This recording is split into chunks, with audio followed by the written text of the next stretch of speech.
السلام عليكم ومرحبا بكم من جديد في قناتي قناة أم إلاف.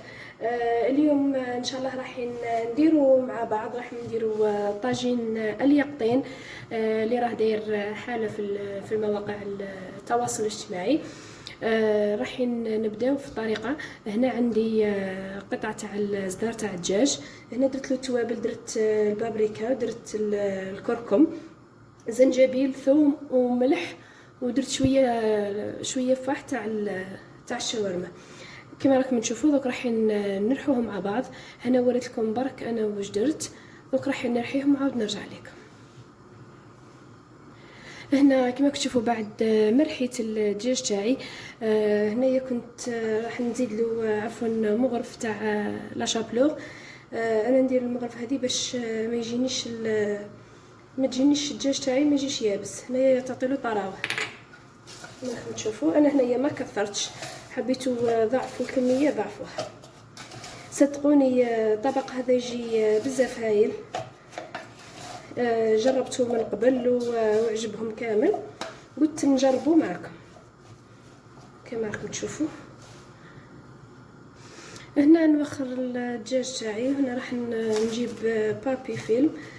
انا في هذا الوقت راني دايره الكسرونه تاعي راهي تسخن، خاطر راح نفوروا الدجاج تاعنا. ولا صوص كل وحده واش حبيت ديرها، حبيتو ديروا جلبانه، حبيتو ديروها كل وحده واش حبيت دير.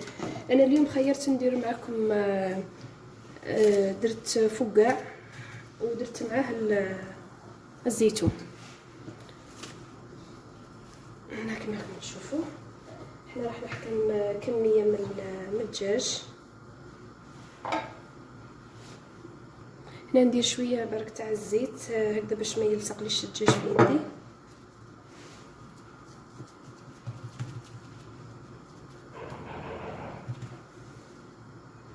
هنا كما راكم تشوفوا بعد ما حليت الدجاج تاعي، هنا راح ندير كميه من الجبن.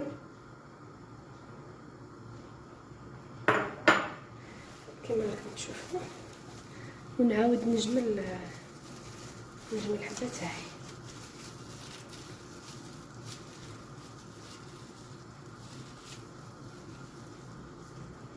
شوفوا الطريقه تاعها كيفاش نديرها هكذا.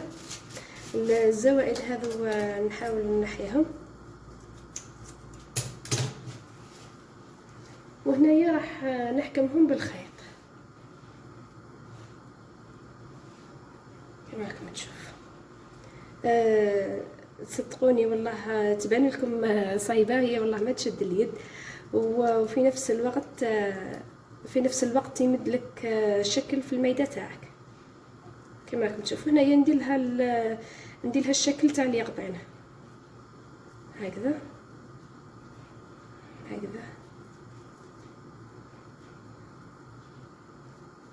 كاينين اللي يسميه المثوم وكاين اللي يسميه اليقطين. انا درت لكم على حسب واش راه يدور في المواقع. كما راكم تشوفوا هكذا راح نكمل الحبات كامل. كما راكم تشوفوا هاي الحبه تاعي.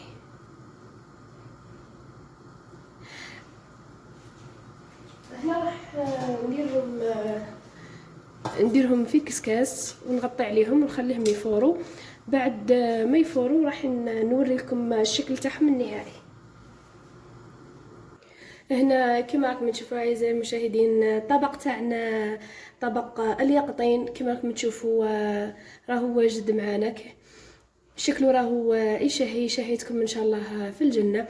شوفوا الحبه كيفاش جات الشكل تاعها شكل يقطينه، ومن الداخل هاو يجي محشي بالفرماج. واش راح نقول لكم، ان شاء الله الوصفه هذه تكون نالت اعجابكم. الا كنتوا اول مره تزوروا القناه تاعي فعلوا الجرس واعملوا اشتراك هكذا باش يوصلكم جديد دائما. والى الملتقى ان شاء الله بوصفه جديده.